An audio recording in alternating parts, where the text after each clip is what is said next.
Like and subscribe my channel and press the bell icon for latest update.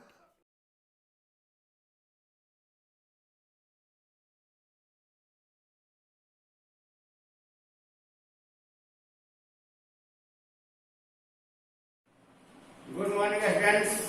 संकल्प शैक्षणिक संस्थान के YouTube channel में आप सभी का हार्दिक स्वागत है। आप वीडियो को लाइक करें और शेयर करें, साथ ही हमारे इस चैनल को सब्सक्राइब करते रहें ताकि आपको हर वीडियो का अपडेट मिलता है। चलिए आज हम लोग जो सेकेंड लेसन का जो ये पार्ट है जंतु उत्तक के बारे में जो हम आपको पढ़ाए थे, उसका रिमेनिंग लास्ट पार्ट जिसमें रह गया था पेशी उत्तक और चौथा है तंत्रिका उत्तक। तंत्रिका उत्तक, ये दो उत्तक के बारे में हम लोग को पढ़ना है, पेशी उत्तक और तंत्रिका उत्तक। तंत्रिका उत्तक ये रिमेनिंग पार्ट जो बच गया था, आज हम इसको डिस्कस करेंगे इसमें। तो सबसे पहले हम लोग पढ़ेंगे मस्कुलर टिश्यूज के बारे में। मस्कुलर टिश्यूज, पेशी उत्तक। जो हम लोगों का शरीर है या जंतु का शरीर है, ये मसल्स का जो बना है, ये मसल किससे बने हैं? कोशिकाओं से बने हैं। तो ये जो मसल्स हैं, ये जो पेशीय उत्तक हैं, इनकी कोशिकाएं जो होती हैं लंबी होती हैं और इनके जो साइटोप्लाज्म है, कोशिका द्रव्य है, ये इसका नाम है सार्कोप्लाज्म। याद रखिएगा, जैसे साइटोप्लाज्म कोशिका के अंदर होता है कोशिका द्रव्य में, इसमें क्या है, इसको हम कहते हैं सार्कोप्लाज्म। यहां पर देखिए सार्कोप्लाज्म। किसी कोशिकाओं के अंदर का जो द्रव्य है, फ्लूइड पार्ट, उसको क्या कहते हैं? सार्कोप्लाज्म। और उसके अंदर क्या पाया जाएगा? केंद्रक पाया जाएगा। जैसे यहाँ भी सार्कोप्लाज्म है, यहाँ भी केंद्रक है, इसको भी केंद्रक कहेंगे। ये केंद्रक है, केंद्रक, ये सभी क्या है? केंद्रक लिखा हुआ है, केंद्रक। तो मूल रूप से पेशी उत्तक शरीर के अंगों में गति का कार्य करता है, यानी शारीरिक अंगों में जो गति होती है, मूवमेंट जो होता है, वह किस उत्तक के द्वारा होता है? इसी पेशी उत्तक के द्वारा। अब पेशी उत्तक हम लोगों में तीन प्रकार का है। मानव के अंदर तीन प्रकार के पेशी उत्तक है। कौन कौन? एक है और एक अनिश्चित कहते हैं, या इसको कहते हैं अनैच्छिक। बहुत शब्द ऐसा है कि इसका तीन नाम हो गया।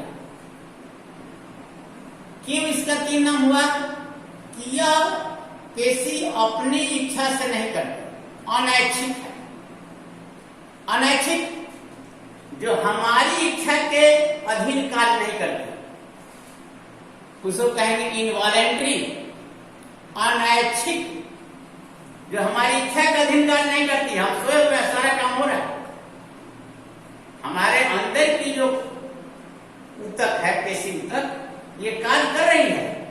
जैसे आहार नाल की भित्ति की जो पेशियां हैं, वो कार्य कर रही है।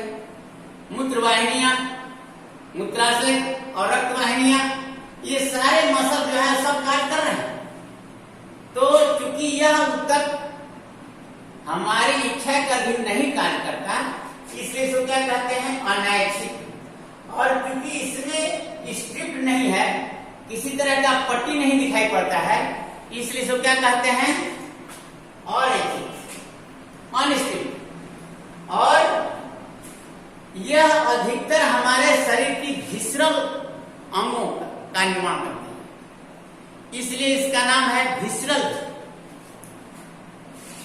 तो सबसे पहले यहाँ पर हम लोग देखेंगे अरेखित पेशी की क्या विशेषता है।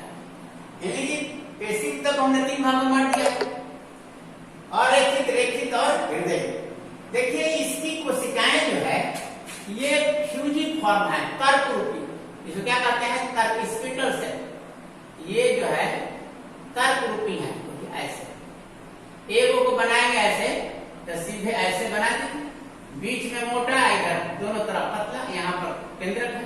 देख लीजिए ये फ्यूजिव फॉर्म तर्क रूपी है। और इसके अंदर जो साइटोप्लाज्म है वो कैसा है? उसका क्या नाम है? सार्कोप्लाज्म।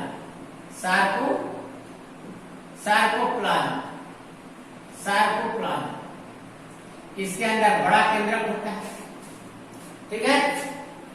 और इनमें मायोफाइब्रिन, पतला पतला देखिए ये क्या है? मायोफाइब्रिन। ये मायोफाइब्रिन ये पाई जाती है। और ये कोशिकाएं कहाँ मिलती है ये जानना है। और इसका कार्य क्या है? ये आहार नाल की भित्ति में होती है, ये मूत्रवाहिनी में होती है, मूत्राशय में, रक्त वाहिनी में पाई जाती है। और इनको यदि रंगा जाए, स्टेन किया जाए, तो इसमें प्रचुर मात्रा में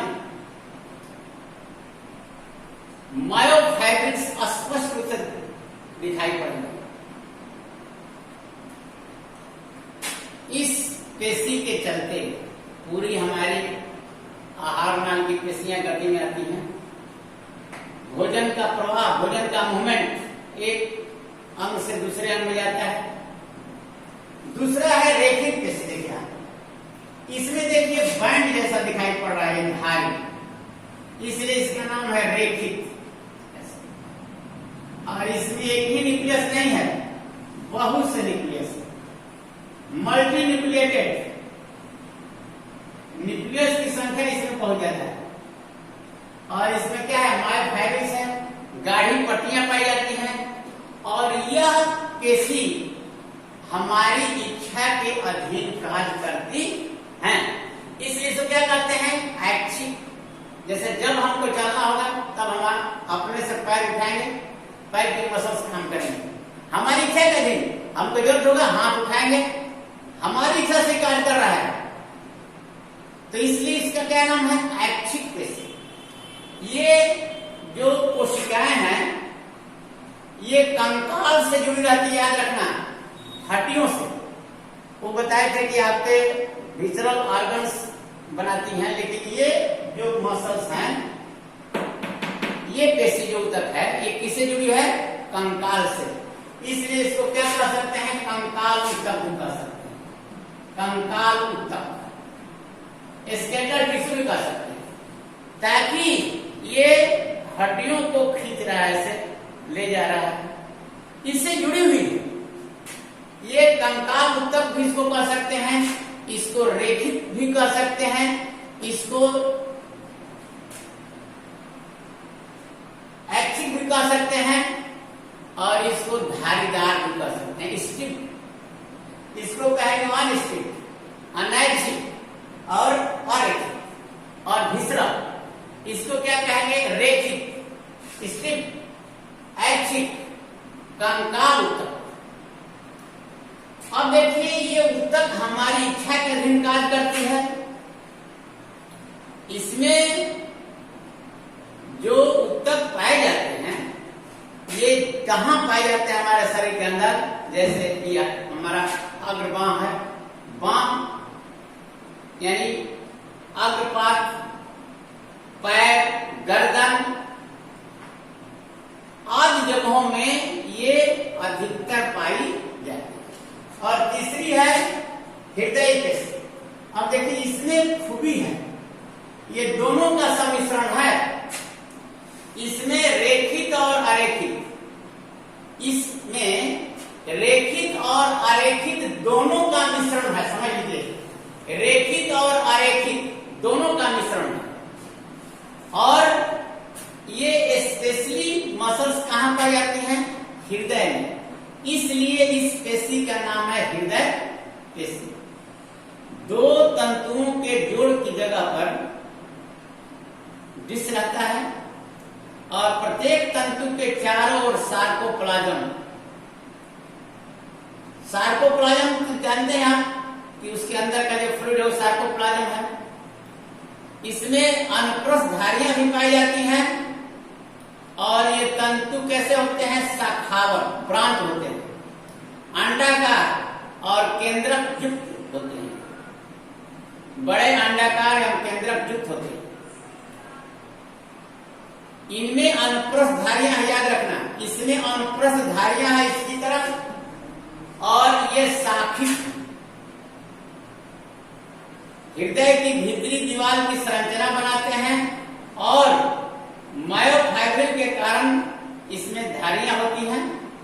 इसके अंदर सार्कोप्लाज्म भी पाया जाता है। ये सारी चीजें अब ये थकती नहीं है, जान लीजिएगा। इसी कारण से हृदय की पेशियां निरंतर गति करती रहती हैं। हृदय की गति कभी रुकती नहीं। हृदय पेशी संभवतः अनैच्छिक होती हैं एवं इसमें सर्वदा संकुचन और प्रसरण होता रहता है। अनैच्छिक यानी ये हमारी इच्छा से नहीं करते, याद रखना। अनैच्छिक है ना, क्योंकि हृदय हमारी इच्छा से नहीं चल रहा है, तो ये अनैच्छिक है और साथ ही साथ ये जीवन पर्यंत कभी रुकेगी ही नहीं, जीवन पर्यंत चलती है। अब आप तीनों का जो देख लिए, आप मूल डिफरेंस इसमें क्या समझ रहे हैं? यह अनैच्छिक है, यह अनैच्छिक है, ये क्या है? ऐच्छिक है। दूसरा, और यह भी क्या है? अनैच्छिक होती है। इसमें एक केंद्रक है, इसमें बहुत से केंद्रक हैं और हृदय पेशी भी एक केंद्रकीय है। इसकी आकार तर्करूपी है, इसका आकार जो है वर्तुलाकार है, इसका आकार वर्तुलाकार है, वर्तुलाकार, ये अंतर है। तो मूल रूप से कभी कभी पूछ देता है कि what is difference between voluntary, involuntary and cardiac, यानी अरेखित, रेखित और हृदय पेशी में क्या अंतर है। तो आपको जानना होगा कि अशाखित और शाखित और एक दूसरे से जुड़ी जाती है। कौन? हृदय। अनैच्छिक, ऐच्छिक और अनैच्छिक, हृदय पेशी भी अनैच्छिक होती है, जो रेखित पेशी है वो ऐच्छिक होती है और अरेखित पेशी क्या होती है? अनैच्छिक होती है। इसमें अनैच्छिक पेशी में एक केंद्रक होता है, रेखित पेशी में बहुत से केंद्रक होते हैं। कहां पाया जाता है ये भी आप जान गए। तो इस तरह से आप इसका डिफरेंस लिख लेंगे। और चलिए लास्ट जो हम लोग पढ़ेंगे, ये ऊतक जो पढ़ना है, तंत्रिका ऊतक। तंत्रिका ऊतक का जो रचना है आप देख रहे हैं कि ये मानव शरीर की सबसे लंबी, ये कोशिकाओं से बना है ये ऊतक, तंत्रिका ऊतक। ये लंबी सेल्स हैं, इसमें साइटोन, ये अमीबा के आकार का है और इससे पतले तंतु निकले हुए हैं। यहाँ पर देखिए ये पतले पतले पर्वत जो निकले हुए हैं, छोटे छोटे, इसको कहते हैं डेंड्रोन्स, और इनसे पतली पतली धागाएं निकली हुई है जो इसको कहते हैं डेंड्राइट्स। इसमें एक शाखा जो है बहुत लंबी हो जाती है, उसको क्या कहते हैं? एक्सॉन। तो इसमें तीन पार्ट हो गया, साइटोन, दूसरा हो गया डेंड्रॉन, और तीसरा हो गया एक्सॉन। ये लंबा एक्सॉन है, ये जो निकला हुआ है क्या है? डेंड्रॉन है। और ये पूरा जो अमीबीय स्ट्रक्चर है, अनियमित आकार का जो कोशिका है, इसको कहते हैं साइटोन। अब देखिए डेंड्रॉन से ये पतली पतली धागाएं निकलती है, उसको कहते हैं डेंड्राइट्स। यहाँ रचना हम लोग देखेंगे एक्सॉन में, इसके ऊपर देखिए ये जहां जहां ये सीख नहीं है, इसको कहते हैं रैंगबियर का नोड्स, यानी नोड्स ऑफ रैंगबियर। ये न्यूरोलेमा है, अक्षात जिसको कहते हैं ऊपर से ढका हुआ है, ये ये कोशिकाएं होती है, जो ऊपर से ये झिल्ली है, इसको कहते हैं न्यूरोलेमा। और ये जो नीचे की ओर इस धागे जो आया है, जब एक साइटोन इस तरह से दूसरे डेंड्राइट से मिलता है, तो एक का यहाँ एक्सॉन गया, दूसरे का ये डेंड्राइट्स यहाँ मिल जाता है। इसको कहते हैं, यहाँ पर सिनेप्स बनता है, जिसको कहते हैं सिनेप्स। यानी कहीं से भी आपकी संवेदना जो है इस साइटोन से इसमें आएगा सबसे पहले, यहाँ से एक्सॉन से होता हुआ फिर दूसरी कोशिका में जाएगा, फिर दूसरी से तीसरी कोशिका में। इस तरह से पूरा जो संवेदना है इस तंत्रिका ऊतक के द्वारा पहले प्रवेश करेगा किसमें, साइटोन में, साइटोन से एक्सॉन में आएगा, एक्सॉन से आकर के फिर दूसरे ऊतक के यानी दूसरे न्यूरॉन के साइटोन में पुनः प्रवेश करेगा।